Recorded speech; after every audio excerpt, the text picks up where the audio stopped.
Live from New Delhi, you're watching DD India News Hour, India's voice to the world. I'm Shubhendu Ghosh, coming up in the next hour. India's Prime Minister Narendra Modi returns home after concluding historic visits to Poland and Ukraine. Prime Minister reiterates India's willingness to contribute to facilitate an early return of peace in the region. India's Defence Minister Rajnath Singh holds bilateral meeting with US Secretary of Defence Lloyd Austin in Pentagon, highlights various co-development and co-production opportunities in India. Independent presidential candidate Robert F. Kennedy Jr. ends his campaign for race to White House and endorses Republican Donald Trump. Millions stranded as floods caused by monsoon rains inundate parts of eastern Bangladesh, triggering mass evacuations. At least 15 people killed so far.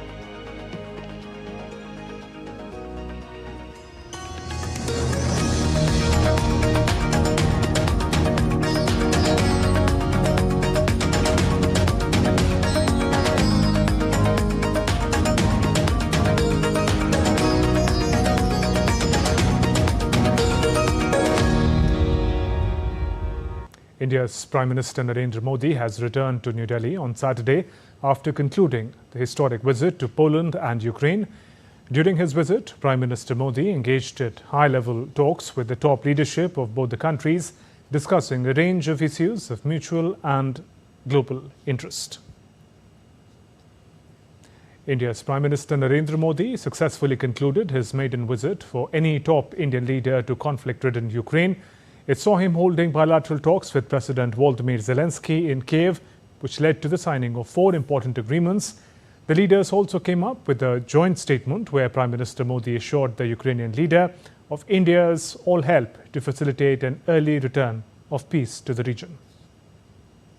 In a historic move, Indian Prime Minister Narendra Modi met Ukrainian President Volodymyr Zelensky in Kiev, marking the first ever visit by an Indian leader to Ukraine. The bilateral meeting held at the Mariinsky Palace, where Prime Minister Narendra Modi reiterated India's support for dialogue and diplomacy to restore peace and stability. मैं आपको विश्वास दिलाता हूं कि मानवीय दृष्टिकोण से भी जिस प्रकार की मदद की आवश्यकता होगी, भारत हमेशा आपके साथ खड़ा रहेगा और 2 कदम आगे चलेगा. During his visit, Prime Minister Modi also toured the multimedia martyrologist exposition on children at the National Museum of History of Ukraine. Accompanied by President Zelensky, he was deeply moved. As a gesture of respect, he placed a toy in their memory and expressed his deep sorrow over the tragic loss of young lives. हमने जो दूसरा मार्ग चुना, वो दूसरा मार्ग है युद्ध से दूर रहने का. हम बहुत ही कन्विक्शन के साथ युद्ध से दूर रहे हैं, लेकिन इसका मतलब ये नहीं है कि हम तटस्थ थे. हम न्यूट्रल नहीं थे. हम पहले दिन से ही पक्षकार रहे हैं और हमारा पक्ष है शांति का. Prime Minister Modi also paid homage to Mahatma Gandhi at his statue in Kiev. He highlighted the enduring relevance of Gandhi's message of peace in addressing global challenges. Post-bilateral talk, India and Ukraine also held a delegation-level talk, where leaders held discussions on trade, defense, pharmaceuticals, agriculture and education. India and Ukraine also exchanged agreements in the field of agriculture and food industry, cooperation in the field of medical product regulation, Indian humanitarian grant assistance for high-impact community development projects, and in the field of cultural cooperation. India is providing medical assistance to Ukraine, which includes indigenous portable hospital, Bhishma cubes and other medical equipments. As of today, we have agreed on the 4 documents that will be signed during this truly historic visit between Ukraine and India. These are regarding the medical field, the agricultural cooperation, humanitarian dimension, and I am grateful for all of this, and I am happy to see you, Mr. Prime Minister, and glory to Ukraine. Earlier in the day, The Indian community in Ukraine warmly welcomed Prime Minister Modi. This landmark visit symbolizes a significant chapter in the diplomatic relations between India and Ukraine. Bureau Report, DD India. Poland and India have a strong connect that goes back to the dark days of the Second World War. Around 5,000 Poles were provided refuge in India at Jamnagar and Kolhapur.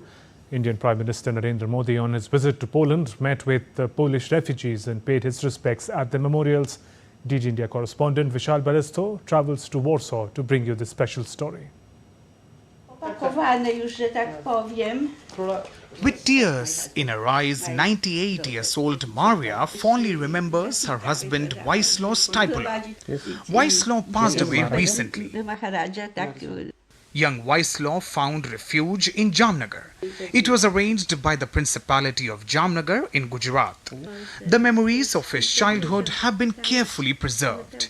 Maria narrates, all the Polish children in the refugee camp would fondly call the Maharaja of Jamnagar Bapu, which means father in Hindi. When Prime Minister Modi came to Warsaw to offer his respects at the Jamnagar Memorial, Maria got a chance to meet him.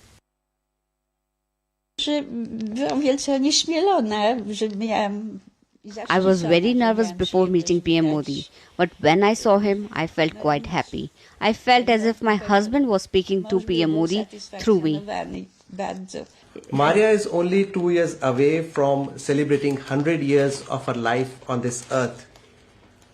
The memories of her husband and the memories of his childhood, which he spent 4 years in Jamnagar and 2 years in Kolhapur, are still fresh in her heart and in her eyes. She remembers how when Gujarat was struck by a terrible earthquake, the Poles here, the Indian Poles they call themselves, they collected money and they donated that money to the Gujarat and the affected people. From here, we will go to the house of Hendensky, who is the survivor and who also spent his early childhood in the refugee camps of Jamnagar and Kolhapur. Driven from his home in Poland, Andres travelled with his mother and 2 siblings to India via Kazakhstan, Tehran, Karachi and finally reached Waliwade refugee camp in Kolhapur in Maharashtra, India. Andres goes down the memory lane through a collage of pictures. Now at 88, Andres remembers how the long and tiring journey to India snatched his mother and family from him. Andres lost his father, an army officer fighting against the Germans. And then it was the Principality of Kolhapur in India gave him shelter, love, care and education, all that a homeless orphan needs. In Warsaw, it was a great opportunity meeting the Indian Prime Minister Narendra Modi for Andres at the Kolhapur Memorial at Monte Cassino. Andres wishes that Narendra Modi's visit to Ukraine bring peace and harmony to the region. I wish PM visit to Ukraine bring peace. Andres is also the president of the Association of Indian Poles in Poland and is very proud and thankful of his Indian roots. Mr. Hendensky was only 5 years old when he reached Waliwade in Kolhapur. He spent 5 years there and the memories of his early school time are still fresh in his mind. All he wants is that the friendship between India and Poland should grow stronger and stronger. In 2013, when he visited that school, he was so happy and surprised to see that they were 17 in number and now the students have grown up to the numbers of more than 300. And this is what he wants, like friendship, like years, the love should grow. With cameraman Sanjeev in Warsaw, this is Vishal Baristo for DT India. Amid Prime Minister Modi's visit to Poland and Ukraine, take a look at the special Polish capital Warsaw's Curry King. It's an Indian-themed restaurant serving authentic Indian cuisine and exceptional dishes. It's a place that combines tradition with modernity. DD India's Vishal Baristo brings us more. It's weekend in Warsaw and people are enjoying their lunch here. But what's so special about this place and why did I bring you here? Well, this is an Indian restaurant, Curry King. It is here that you get best of Indian food along with the Polish delicacies. Kuba, what is this? It is mango lassi. Mango lassi in Warsaw. Wow. Do you like it? Yeah, it's my favorite. This is called tikka masala. And some rice with it. I really like it. It's really good. One of my favorites, actually. This is pasanta, my favorite. Not very hot. Perfect. Authentic Indian food. So we all know, like in Poland, Curry King is best Indian restaurant. So we are trying authentic Indian food. This is my favorite restaurant. Of course, every Indians know who are living in Poland that this is best. How proud do you feel when you get so much of recognition? I'm really so happy. Every year, almost, I got this award for our restaurant. So I'm so proud. So it is nice to see how people come here and through them, they get to know about India and they are the true ambassadors of India in Poland. With cameraman Sanjeev in Warsaw, this is Vishal Baristo for DD India. On to some other stories. India's Defence Minister Rajnath Singh, who is on a visit to the United States in Washington, D.C., he interacted with leading U.S. defence companies at the Defence Industry Roundtable. During the meeting, Rajnath Singh invited them to accelerate Make in India program towards achieving Atmanirbharta or self-reliance in defence sector. He met National Security Advisor of United States, Jake Sullivan. The leaders shared perspectives on key strategic matters of mutual interest. India's Defence Minister Rajnath Singh on Friday met US Secretary of Defence Lloyd Austin and reviewed and discussed ways to further deepen existing defence cooperation between the two countries. Our bilateral relationship has also seen a growing convergence of strategic interests and enhanced defence, security and industrial cooperation. Secretary Austin, our leaders share an excellent rapport and are working together on several global issues, apart from the vast and growing bilateral agenda. Earlier in the day, Rajnath Singh also visited Arlington National Cemetery in Washington, D.C. and paid respects at the tomb of the unknown soldiers. U.S. Secretary of State has approved a possible foreign military sale to Government of India of anti-submarine warfare, sonar buoys and related equipment for an estimated cost of over $52 million. The proposed sale will support the foreign policy and national security objectives of the United States by helping strengthen US-India strategic relationship and improving the security of a major defense partner, which continues to be an important force for political stability, peace and economic progress in the Indo-Pacific and South Asia regions. The proposed sale will improve India's capability to meet current and future threats by enhancing its capacity to conduct anti-submarine warfare operations from its MH-60R helicopters. India will have no difficulty absorbing this equipment into its armed forces. India's Prime Minister Narendra Modi will be visiting Jalgaon in the state of Maharashtra on Sunday to distribute certificates to 1.1 million new Lakhpati Didis. Prime Minister will talk to the Lakhpati Didis who earn 100,000 rupees or more annually.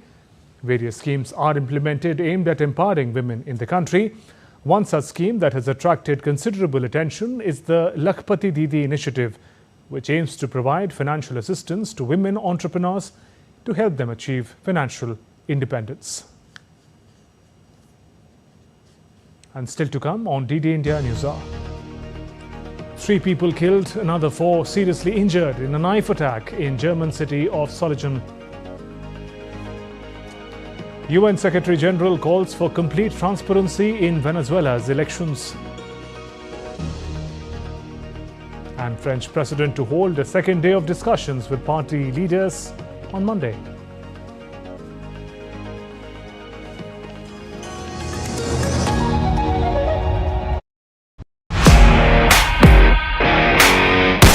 Double Olympic medalist Manu Bhakar is with us. You have achieved something which has never happened before. tell us how big are these medals for you? The value of the medal, I mean, coming from Tokyo, definitely it means a big deal for me. Tell us the role of the government also, Manu. Khelo India and top schemes are good. You also met Prime Minister Narendra Modi after you won the medals. Must have been a proud feeling to meet him. So I met him a couple of times and it's always inspiring. It always motivates us.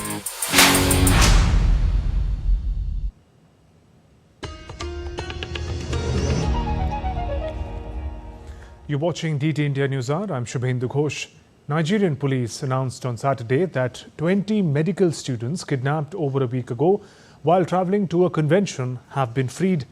As per cops, gunmen abducted 20 medical students on August 15th as they were travelling to a conference in Benue State and subsequently demanded a ransom. Details on how the students were freed have not been disclosed. Each year, thousands are abducted for ransom in Nigeria.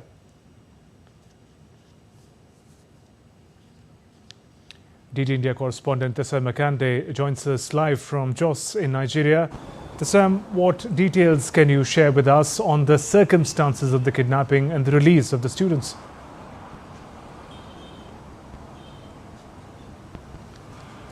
Well, the students, many of them were from Jos here and some were from Maiduguri in Borno State. You know, they were all going to the eastern part of the country and, you know, they passed through Jos going towards Benue State where they were kidnapped. And they were going for a conference and where they were actually abducted in Benue State. Now, this state has been in the news for the wrong reasons with several abductions, you know, recently. Several clashes. It's either there are clashes between herders and farmers because the land there is lushy and good for cultivation, or on one hand, kidnappers, whisking people away for ransom payment. So that state has been, a hotbed for things like this. So the circumstances that led to their release, we understand that Nigeria Security Advisor and police authorities from Abuja had a lot of deployments, all towards Benue State to ensure that, these medical personnel were released. Of course, Nigeria has a deficit of health workers. And so the government was doing everything possible to ensure that, 20, that's huge. And so there were lots of deployments from all over to ensure that they were pushed towards the Benue axis, helicopters all around, ensuring that these people were released. The details are not very, very explicit yet, but we know that there were lots of deployments towards that area to ensure that, the medical doctors were released. And of course, before now we heard about $50,000, was demanded by the abductors as ransom. We're not sure if that has been paid or that was paid, but yes, we have police authorities confirming that the medical, personnel have been released. They've not been made public yet, but we have the assurances, and police authorities have assured that they've actually been released. This time I understand there's very limited details available, but do we know the identity of the kidnappers and if they have been caught?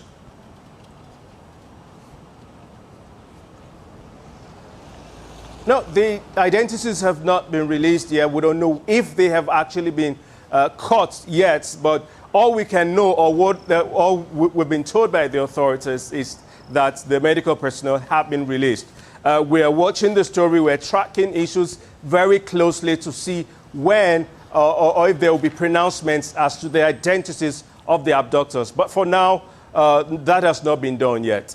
Okay, Sam, appreciate you joining us with those updates from Jos. Libyan armed groups and authorities reached an accord in Tripoli to secure important infrastructure, the country's Interior Minister announced on Friday. Interior Minister Imad Trabelsi, the UN-recognized government, that the armed groups and security services expressed their immediate willingness to put the agreement into force. The North African country of 6.8 million have struggled to recover from years of conflict after the 2011 NATO-backed uprising that overthrew the long-time dictator Muammar Gaddafi. It remains divided between a UN-recognized government in the capital Tripoli, led by Prime Minister Abdulhamid Debba, and a rival administration in the east, backed by military strongman Khalifa Haftar. A manhunt is underway after an attacker armed with knife killed 3 people. 8 were injured, 5 of them seriously, the police said in a statement early on Saturday. The incident occurred around 1940 GMT on Friday when a man attacked multiple people with a knife. This happened in Germany, the police informed. The motive remains unclear. The attack occurred at a festival to honor the town's 650th anniversary. The lone suspect is on the run and special police forces have been deployed to the active manhunt. Soligen mayor expressed shock and grief after the stabbing attack.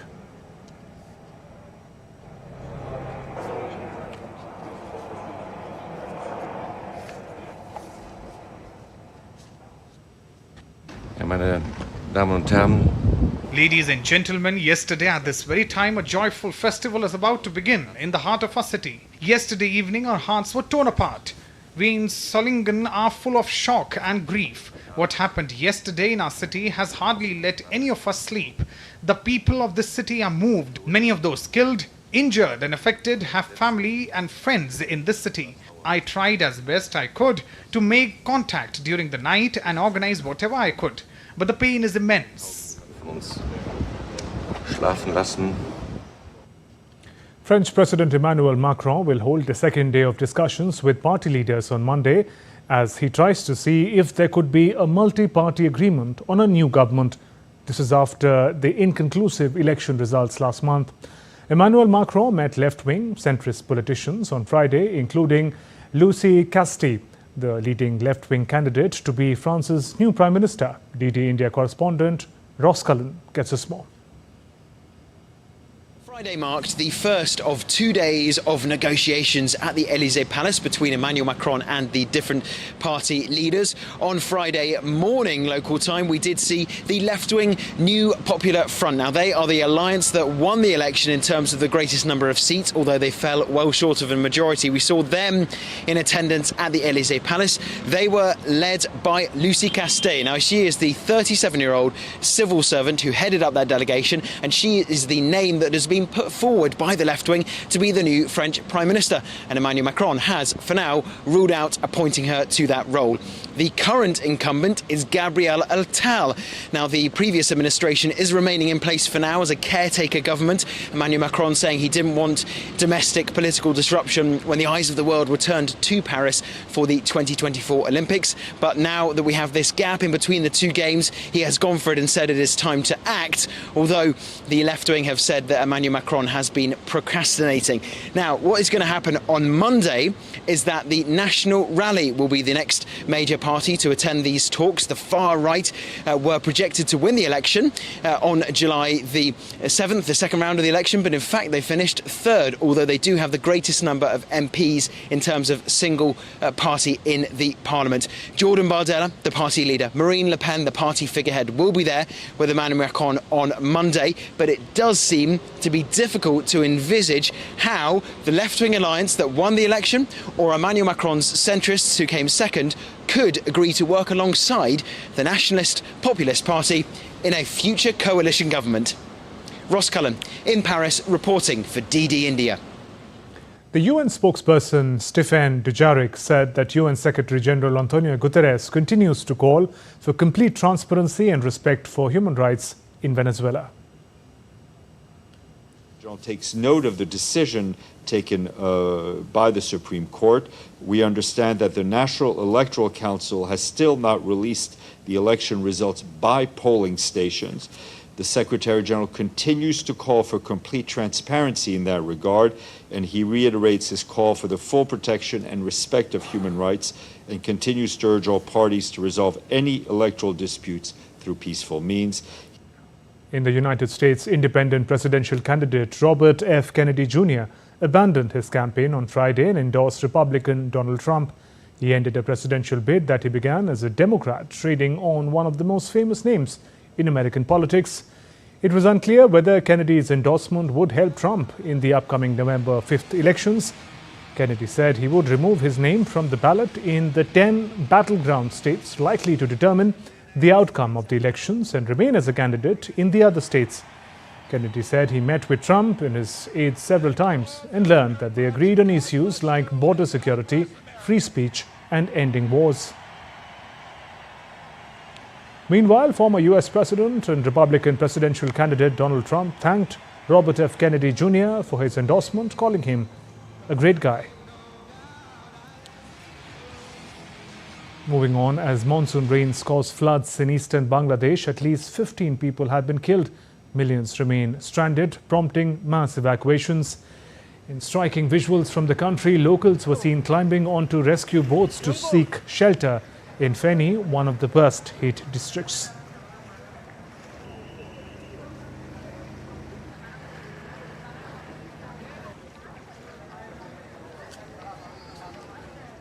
Meanwhile, in India, incessant rainfall has wreaked havoc in the northeastern state of Tripura.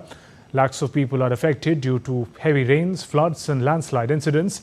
The troubles for the state are likely to escalate as the Met Department has forecast very heavy rainfall over Tripura during the next 6 to 7 days. A red alert has also been issued for the state on August 25th, forecasting extremely heavy rains. Rescue and relief operations are on in full swing as Indian Air Force Mi-17 and ALH helicopters continue relentless efforts in relief operations, with NDRF personnel inducted into disaster-struck areas. Operating from Agartala, the helicopters airdropped some 4,000 food packets to stranded locals.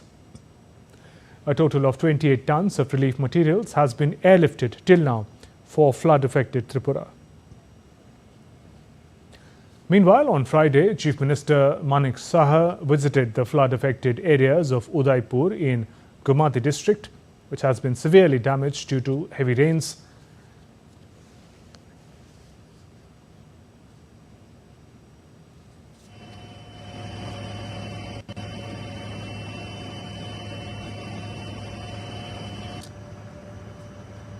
And DD India correspondent Kunal Shinde joins us live from Agartala, Tripura.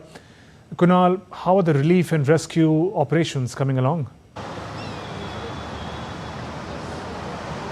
Yeah, Shubhendu, before I come to your question, the first thing which I want to inform here is that the all-party meeting chaired by Chief Minister Dr. Amit Shah has begun in Agartala, the capital of Tripura.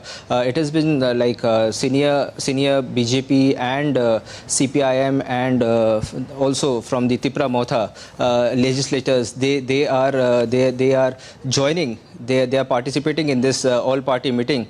So this is basically an attempt by the government to put forth the damages or whatever the situation, the situation that has happened in last 4 days due to the incessant rains. So the government will inform the opposition parties and in fact the all parties what are the damages the state has suffered in terms of crops, in terms of power supply, water and sanitation and various other aspects which has hampered the state of Tripura drastically since last 4 days. So and also if you talk about the rescue and relief operation, relief operation is going on at full swing across the state, mainly in Gomati and Gomati district. So and Udaipur and also in South Tripura where the floods have wreaked huge havoc. So in Gomati district, if we talk about Gomati district in Udaipur, where a famous pilgrimage, it is a famous pilgrimage center of Tripureshwari temple. So there this Udaipur city has been massively hampered because of the floods. Yesterday also canal water breached and the entire city has been flooded. So the Assam Rifles, the NDRF teams have been deployed in these areas and they are rescuing people. Yesterday also Assam Rifles team at night time also they were on the rescue operation and around 350 people were rescued from various localities which are inundated due to floods. Shubhendu? Right, Kunal. Also, what is the latest on the weather update? There is a red alert that has been announced for Tripura. Yes, Shubhendu. Yesterday also the red alert was there, heavy rainfall warning was there today as well, and for till 26 this heavy rainfall warning is there. But as you can see, it is bright and sunny. There has been no reports of any heavy rainfall in any part of the city so far. So this is in fact helping the rescue operation, the rescue teams which are carrying out rescue operations day and night. Like NDRF is there, then Assam Rifles, BSF, and several others. Also, when we talked about in the beginning, like MI helicopters are transporting the food packets. So around 3,000 food packets were airdropped in the morning. The operation began at 4 in the morning, and the Chief Minister is also monitoring the situation. So apart from that, like 5,000 more packets will be airdropped in the flood affected areas where the rescue team is finding it difficult to reach out because of the rising water level. Even if the rainfall has stopped as of now, since last 3 days there has not been any rainfall in the state, but whatever damage it has caused before that, so the state is trying to come back limping back to normalcy. Yes. Kunal, thank you for joining us with those updates. And still to come on DD India News Hour. Indian Minister Raksha Khadse visits hospital in Kathmandu to meet with the injured of Nepal bus accident. Philippines urges Beijing to head to calls to de-escalate tensions.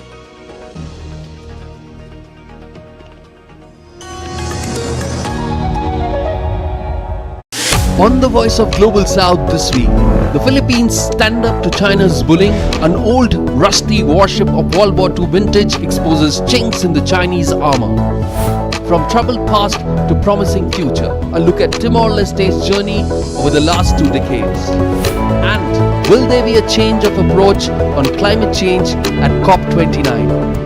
Tune in at 7 p.m. IST and 13:30 hours GMT on Saturday, August 24, only on DD India.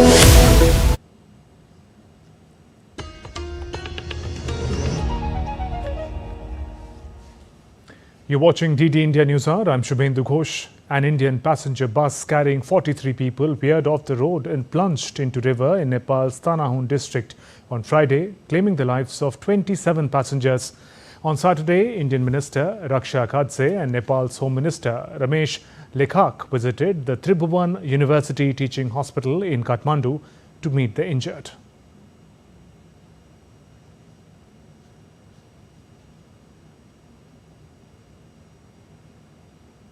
And Prime Minister Narendra Modi has announced an ex gratia for the victims of the bus accident in Manhunt district, Nepal.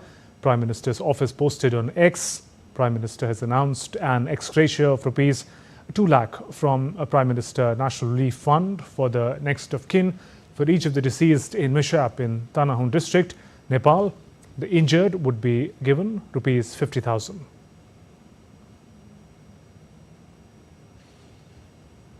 A bomb blast in southwestern Pakistan killed 2 children and injured 16 people on Saturday. 7 policemen were among those injured when the remote-controlled bomb attached to a motorcycle detonated near police headquarters in Pishin. Meanwhile, Pakistan's Prime Minister Shehbaz Sharif has condemned the attack.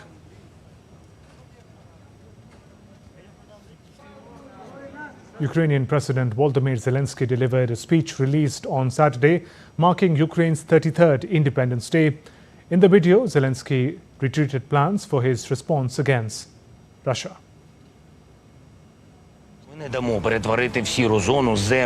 Whatever the enemy was bringing to our land has now returned to their home. And the one who wanted to turn our land into a buffer zone should think about preventing his country from becoming a buffer federation.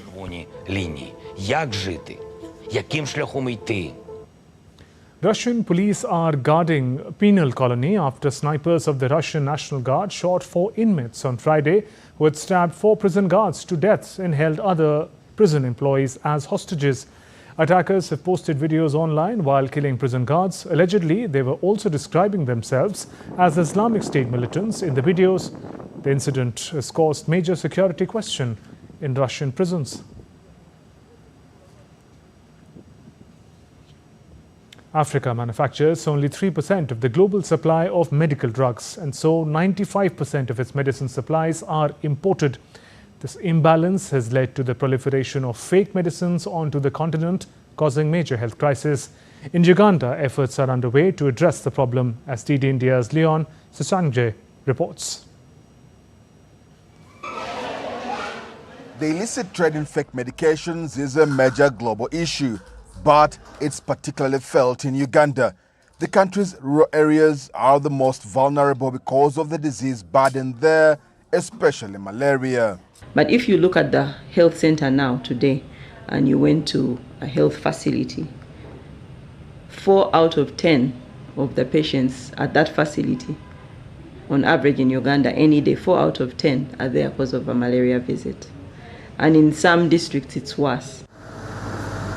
In Uganda, researchers found that 19% of 74 sampled batches of malaria treatment in rural areas were of substandard quality.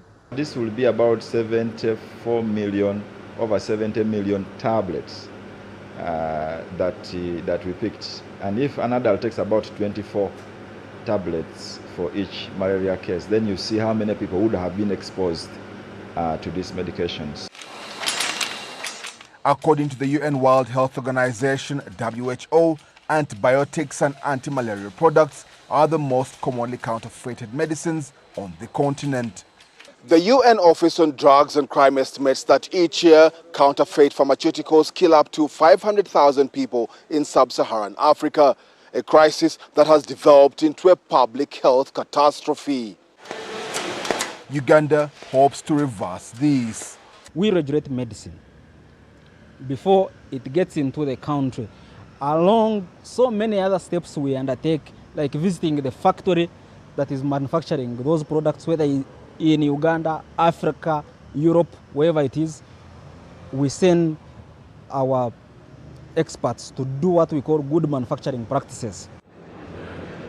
Since the signing of the Lome Initiative in 2020 by 6 African states, including Uganda, there has been progress in enacting and strengthening national laws to criminalize the importation, manufacture, distribution and sale of fake medicines.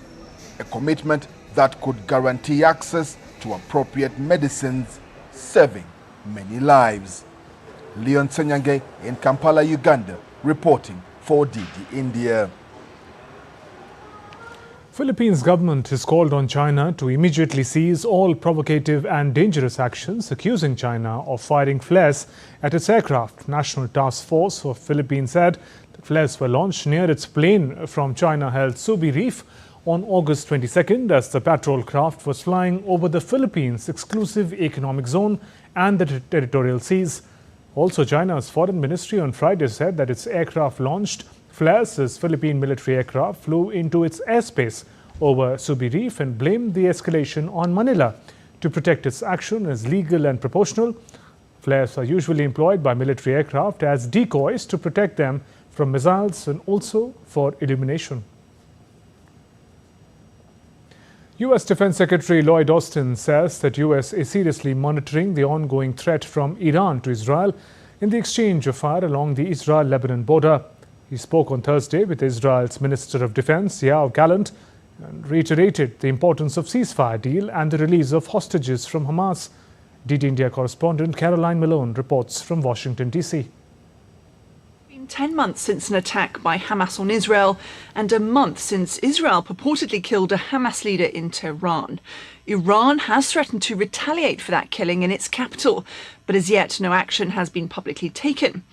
The US has moved its military into position to help Israel with any possible defence, as it did in April when Tehran sent slow-moving drones and faster missiles towards Israel and was supported by the UK, France and other regional countries. Well, a peace deal between Hamas and Israel would help, but as yet nothing has been agreed. The US Middle East envoy Brett McGurk and CIA Director Bill Burns are in Cairo, meeting Israeli security chiefs and Egyptian mediators. But there are sticking points, including that Hamas and Egypt don't want Israeli troops remaining in the area on the land near the Gaza-Egypt border near the Rafah crossing. Israel has said they want to keep troops there to make sure Hamas doesn't regroup or re-weaponize. But issues also remain over conditions to release Palestinian prisoners in exchange for the hostages. Well, in the meantime, the US is on alert for any possible moves from Iran, and hopes are fading of a deal. Caroline Malone in Washington for DD India. A former Florida sheriff's deputy was charged on Friday with manslaughter in a shooting death of a black man who responded to a knock on his apartment door. Former Deputy Eddie Duran, who was previously fired by the Okaloosa County Sheriff, was charged in the May 3rd killing of Air Force Airman Roger Fortson in Fort Walton Beach. Authorities issued a warrant for his arrest on Friday. Fortson's family insists that the sheriff's deputy mistakenly targeted Fortson's apartment.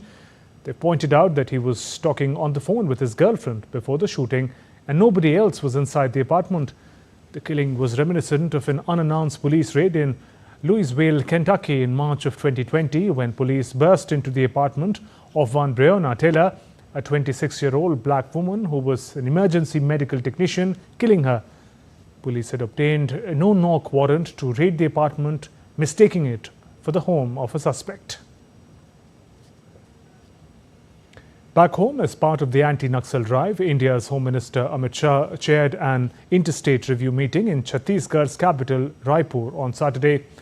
The meeting witnessed the participation of chief secretaries and director generals of police from neighbouring states, including top officials from Chhattisgarh, Andhra Pradesh, Jharkhand, Kerala, Madhya Pradesh, Maharashtra, Odisha, Telangana and West Bengal, states where Naxalism has been constrained. Let's now turn to other stories making news today.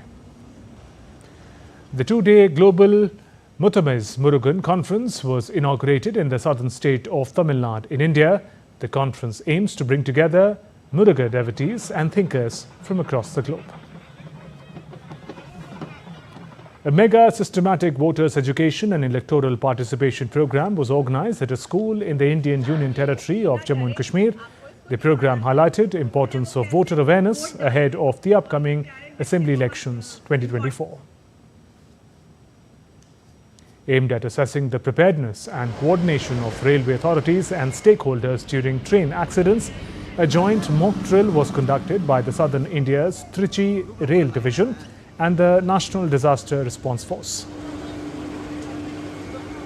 To further enrich the biodiversity and protect butterflies, Coimbatore, a city in the South Indian state of Tamil Nadu, attracted visitors in the first butterfly park. The park features an 18-foot butterfly-shaped entrance, water management systems, environmental awareness galleries, butterfly life cycle signboards, a selfie point and a butterfly pond, among other attractions. Still to come on DD India News Hour.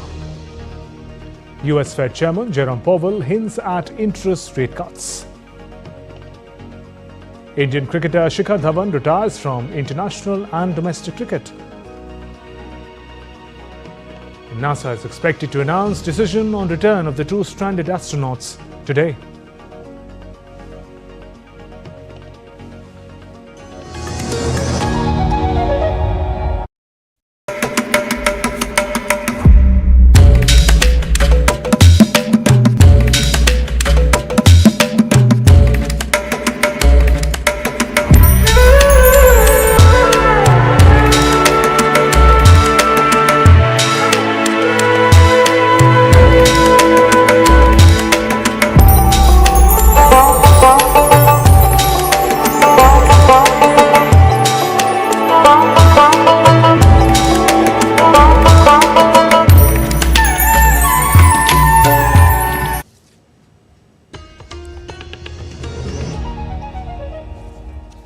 You're watching DD India News Hour. I'm Shubhendu Ghosh. India successfully launched its first reusable hybrid rocket, Rumi-1, from South Indian state of Tamil Nadu using a mobile launcher.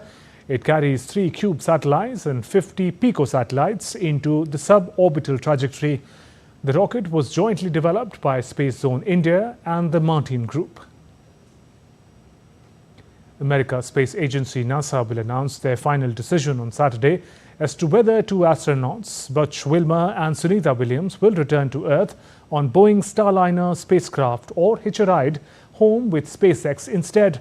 The decision could have a huge impact across the rapidly evolving space industry. Starliner launched its first 2 astronauts into space in June as a crucial test before it can receive NASA approval for routine flights. But what was supposed to be an 8-day mission, docked to ISS, has been drawn out by months after capsule sprang leaks and some of its thrusters failed. If NASA exercises the SpaceX backup plan, Wilmer and Williams would not come home until the mission's conclusion in February 2025, and Starliner would attempt to return to Earth empty. The US Fed Reserve Chairman has indicated that interest rate cuts are on the horizon. In a speech at the Jackson Hole Economic Symposium, Jerome Powell acknowledged that United States inflation has cooled enough to begin the rate cuts. However, there are still fears that a recession could be triggered as employment rises. Nick Harper reports from Washington, D.C. Jerome Powell, the Fed chair, has made his most definitive remarks to date to indicate that interest rates are coming. It now very much seems to be a case of when rather than if. He gave no precise timing of when that rate cutting cycle would begin and no precise details of the size of the initial cut. The time has come for policy to adjust.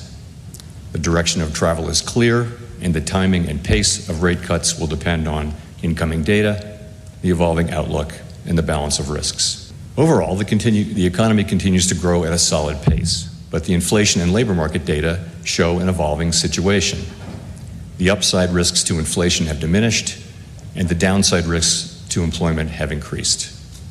As we highlighted in our last FOMC statement, we are attentive to the risks to both sides of our dual mandate. There was one small caveat as to the exact timing and pace of those cuts, saying that it would depend on incoming data, the evolving outlook, and the balance of risks.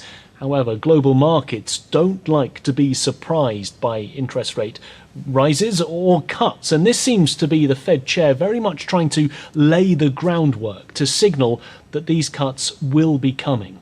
Now remember, the Federal Reserve here in the US implemented a very aggressive rate hiking policy, 13 rate hikes between March 2022 and July 2023, all of it to try and get inflation under control after it hit a 40-year high, topping 7%. Now, interest rates were raised to 5.25 to 5.5%. They've been there for more than a year. That is a 23-year high for interest rates, something that has certainly had an impact on the US economy. Part of that has been, of course, the calming of inflation. That has cooled. It's now down to about 2.5% from that above 7% high. But an unintended consequence is also that we've seen the labour market tighten as well. Increased interest rates mean that companies are often more reluctant to hire workers. So we have seen the unemployment rate rise, and that has risen concerns in recent weeks that the US could still be on course for a recession at some point in the next 12 months. The Fed Chair Jerome Powell thinks that is unlikely. He was indicating that he feels that the US is still on course for a soft landing as opposed to a hard landing and recession. All eyes will now be on the next Fed meeting, which takes place on the 17th and 18th of September, when we could finally see that long-awaited interest rate cut finally happening. Nick Harper in Washington, reporting for DD India. You're watching DD India News Hour. Time now for sports. Indian women wrestlers stamped their class on Friday as they won 5 gold medals at the Under-17 World Wrestling Championship 2024 in Jordan. Kajal became the 5th wrestler from the country to bag the title, with her commanding 9-2 win over Ukraine's Alexandra Rybak in the 69 kg weight category. India dominated women's wrestling to win its first ever team title with 185 points. Indian women signed off with 8 medals, including 5 gold, 1 silver and 3 bronze. However, India's men's freestyle wrestlers could not replicate the success of their women counterparts, as none of the 5 grapplers in action could make it to the semi-finals. In cricket, an era comes to an end as Shikhar Dhawan announced his retirement from international and domestic cricket. 38-year-old shared a long video message for his fans on his social media handles, thanking them for their love and support throughout his career. Let's take a look at Shikhar Dhawan's journey spanning over 14 years. One of India's finest white ball opener announced his retirement from domestic and international cricket, bringing an end to a 13-year-long illustrious career. I'm announcing my retirement from international and domestic cricket. और अब जब मैं अपनी cricket journey को अलविदा कह रहा हूं, तो मेरे दिल में एक सुकून है कि मैं अपने देश के लिए बहुत खेला और मैं बहुत शुक्रगुजार हूं BCCI DDCA का जिन्होंने मुझे मौका दिया और मेरे सारे फैंस का जिन्होंने मुझे इतना प्यार दिया.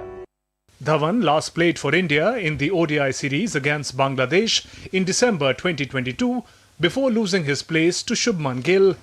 The 38-year-old scored 10,867 runs from 269 appearances, including 24 centuries, 55 50s, and remains one of the linchpins of Indian batting over the last decade.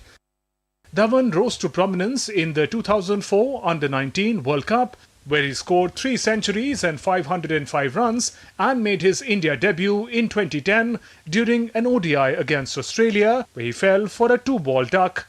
In 2013 Border Gavaskar Trophy against Australia, Dhawan scored his fastest century on debut of 85 balls. In 2013 Champions Trophy, MS Dhoni unleashed a brand new opening pair of Dhawan and Rohit Sharma. Together they amassed 5,148 runs from 115 innings at an average of 45.55 with 18 centuries, making for the 4th highest opening duo of all time. After that, Dhawan scripted several world records, played many fiery innings and won million hearts. In an emotional message, Dhawan thanked his family, his fans for showing him love, his childhood coaches along with various Indian and IPL teams he has played with during his career. मेरी हमेशा से एक की मंजिल थी India के लिए खेलना और वो हुआ भी, जिसके लिए मैं कई लोगों का शुक्रगुजार हूं. सबसे पहले मेरी फैमिली, मेरे बचपन के कोच तारिक सिन्हा जी, मदन शर्मा जी, जिनके अंडर मैंने क्रिकेट सीखी. It's not the end of the journey, it's just the end of the road. It remains to be seen which role Dhawan will take on next in his career. Sports Desk, DD India. World #1 tennis player Jannik Sinner fired his trainer and physiotherapist after he escaped a doping ban despite failing 2 drug tests in March. The Italian tested positive for the steroid clostebol, which can be used to build muscle mass, after his physio Giacomo Naldi applied an over-the-counter spray to a cut on his hand before carrying out treatments on Sinner. The spray was given to Naldi by trainer Umberto Ferreira. The Australian Open champion was cleared of fault or negligence by a tribunal last week, accepting Sinner's explanation that he had inadvertently been contaminated with a substance by Naldi. Atletico Madrid unveiled England international Conor Galaga on Friday as their new midfielder at the Estadio Metropolitano. From being the Chelsea since the age of 8, Galaga has signed a 5-year contract with Atletico until 2029 with a reported €42 million transfer fee agreed between the two clubs. The 24-year-old spent the early part of his senior career on loan, including spells at Premier League clubs West Bromwich Albion and Crystal Palace, and did not make his Chelsea debut until 2022. After posing with his new shirt, Galaga told reporters that coach Diego Simon was one of the main reasons to come to the Spanish capital. Double Olympic medalist Manu Bhakar speaks exclusively to DD India's Abhishek Mahajan. She talked about disappointment of Tokyo to the joy of Paris with what these medals meant for her. She also wants to change the color of the medals in Los Angeles Olympics in 2028. You want to change the color in Los Angeles Olympics, color of the medal? See, the aim would always be for gold, and I will absolutely keep my routines and the amount of work that I put in my career, in my shooting. I would keep it consistent and very flexible according to how it needs, what needs to be done and everything. I'll always address it. We never know what the future holds in for us, but I will always try my best, and I will try my best for the first place. And you can watch this exclusive interview with Manu Bhakar on Saturday at 7:30 p.m. IST or 1400 hours GMT. A volcano in southwest Iceland has erupted for the sixth time since December, spewing lava through a new fissure on the peninsula. Live video images shows orange lava bursting out of a long fissure, illuminating billowing smoke rising up into the night sky.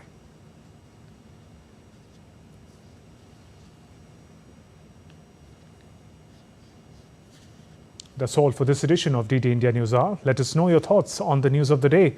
For those on the go, you can get all the latest news and updates from India and across the world on DD India mobile app. The app is available on both Android and iOS platforms. Scan this QR code on the screen to download now. We'll be back with more news as it breaks here on DD India. I'm Shubhendu Ghosh from all of us here in Delhi. Thanks for watching DD India News Hour. Namaskar.